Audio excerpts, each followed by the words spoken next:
आज हम प्रश्नावली 1.3 का प्रश्न क्रमांक 4 हल करेंगे।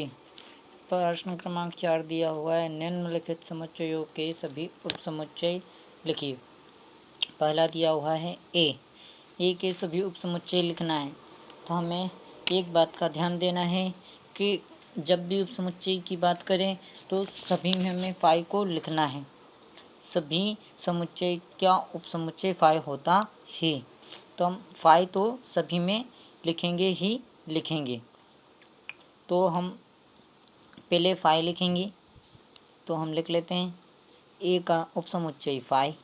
फिर दूसरा, उसका प्रत्येक अवयव समुच्चय का उपसमुच्चय होता है, तो इसमें अवयव ए है तो ए भी उपसमुच्चय होगा। ध्यान देना, हमें फाई को ब्रैकेट में नहीं लिखना है और बाकी सभी को इसमें लिखना है। प्रत्येक समुच्चय अपने आप का उपसमुच्चय होता है, तो ए स्वयं का उपसमुच्चय होगा। अब दूसरा हमें दिया हुआ है ए एवं बी, तो हमें सबसे पहले फाई लिखना है, उसके बाद एक एक अवयव को लिखना है। एक ए लिखेंगे, फिर बी लिखेंगे और उन्हें ब्रैकेट में लिखेंगे, तो ए फिर बी, फिर हम दोनों को साथ में लिखना है, ए और बी, इन्हें भी ब्रैकेट में लिखना है। उसके बाद थर्ड क्वेश्चन दिया हुआ 1,2,3, तो इसमें भी हमें अलग अलग अवयव लिखना है। पहले फाई लिखना है, फाई, फिर एक, फिर दो। ध्यान देना, यहाँ मंझला कोष्टक आएगा, लिखने में नहीं आ रहा है पर मंझला कोष्टक आएगा। फिर 3। अब हमें क्या करना है, एक के साथ दो को लिखना है, एक के साथ 3 को लिखना है। तो हम लिखेंगे पहले 1 2, फिर एक के साथ 3 को लिखना है, तो हम लिखेंगे 1 3। अब एक के साथ हमने इसको लिखा, इसको भी लिखा। अब हमें क्या करना है, हमने इसको इसके लिख लिया तो इसे इससे नहीं लिखेंगे, क्योंकि हमने पहले ये लिख लिया है। इसको इससे लिख लिया, इसलिए हम 3 को भी एक के साथ नहीं लिखेंगे। लेकिन हमने 2 और 3 को साथ में नहीं लिखा, देख लो यहाँ से 2 और 3 साथ में नहीं लिखा है, तो हम 2 3 लिखेंगे। लास्ट अवयव 2 और 3। अब हमें अगला प्रश्न दिया हुआ है फाई। तो फाई हमने अभी पढ़ा था कि फाई प्रत्येक समुच्चय का उपसमुच्चय होता है, तो फाई का भी एक उपसमुच्चय फाई होगा। तो हम यहाँ पर लिखेंगे फाई। अब हम अगला प्रश्न पढ़ते हैं। प्रश्न क्रमांक 5 दिया हुआ है हमें यहाँ पे, पी ए में कितने अवयव हैं यदि ए बराबर 0 हो।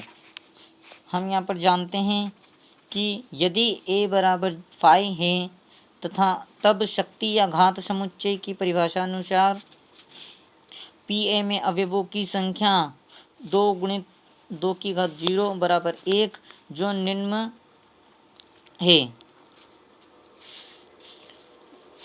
अब हम क्या करेंगे कि पी ए बराबर, पी ए का मान हमें यहाँ पर फाई दिया हुआ है, तो हम फाई रख देंगे। पी ए बराबर, जब भी किसी भी संख्या का गुणा फाई से करें तो उसका उत्तर फाई ही आएगा, तो यहाँ पर फाई, तो इसका उत्तर फाई आएगा। अगला हमें दिया हुआ है प्रश्न क्रमांक 6, निम्नलिखित को अंतराल रूप में लिखिए। हमें इन्हें अंतराल रूप में लिखना है, तो ये इसके अंतराल रूप में लिखने की मैं एक ऐसी आसान ट्रिक बताऊंगा जिससे ये आप फटाफट कर लेंगे। तो मैं आपको ट्रिक बताता हूँ। हमें क्या करना है कि जब भी, ये हमें पूरा नहीं देखना है, हमें यहाँ से कोमा के बाद वाली संख्या देखनी है।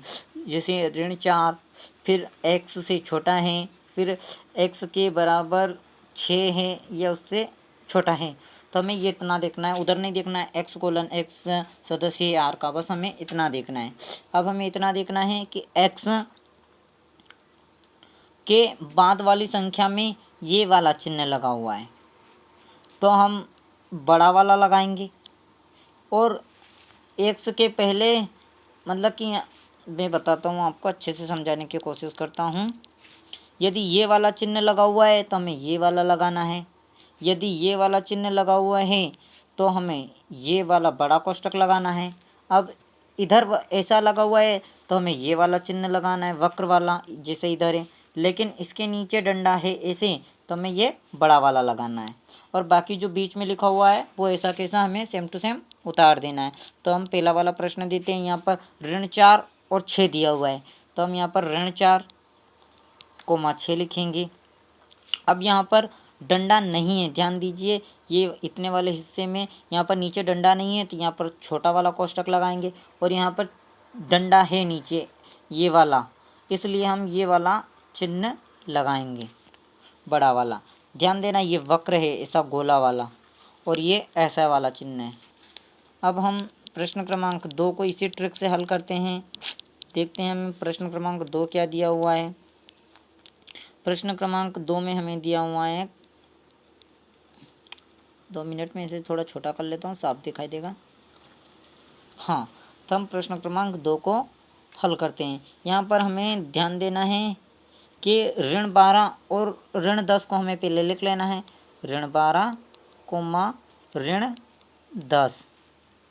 अब हमें यहाँ देखना है कि यहाँ पर डंडा नहीं खींचा हुआ है नीचे, तो हमें छोटा कोष्टक लगाना है वक्र, और यहाँ पर डंडा नहीं खींचा हुआ है तो इधर भी हमें छोटा ही लगाना है। अब हम थर्ड क्वेश्चन देखते हैं। थर्ड हमें यहाँ पर दिया हुआ है, यहाँ पर 0 और 7 दिया हुआ है, तो हम यहाँ पर लिखेंगे 0 कोमा 7। अब यहाँ पर दिया हुआ है, यहाँ पर ये ऐसा वाला चिन्ह लगा हुआ है इधर x से पहले, तो ये यहाँ पर हमें बड़ा वाला लगाना है, तो हम यहाँ पर ये वाला कोष्टक लगा देंगे। और x के बाद में ये वाला चिन्ह लगा हुआ है, इसके नीचे डंडा नहीं है, तो ये छोटा है, तो हम इसे वक्र कोष्टक लिखेंगे। अब हमें आखिरी ये अगला प्रश्न दिया हुआ है IV यहाँ पर 3,4, तो हम यहाँ पर 3,4 लिखेंगे सबसे पहले। 2 मिनट, 3,4 हमें लिख लिया। अब हमें ध्यान देना है कि x से पहले ये वाला चिन्ह लगा हुआ है, यानी कि हम बड़ा वाला लगाएंगे। फिर x के बाद में भी हमें यही दिया हुआ है ऐसा बड़ा वाला, तो यहाँ पर भी हमें बड़ा वाला लगाएंगे। तो हम इसे लिख सकते हैं 3,4 दोनों तरफ से बड़ा, इसे अंतराल रूप में लिखना है। ऐसे करते हैं इसे ट्रिक से, तो इस ट्रिक से आप आसानी से हल कर सकते हैं। अब हम प्रश्न क्रमांक 7 देखेंगे। निम्नलिखित अंतरालों को समुच्चय निर्माण रूप में लिखिए। ये हम अगले वीडियो लेक्चर में करेंगे। आप हमारे इस यूट्यूब चैनल को प्लीज़ सब्सक्राइब करना और वीडियो को शेयर, लाइक और कमेंट करना प्लीज़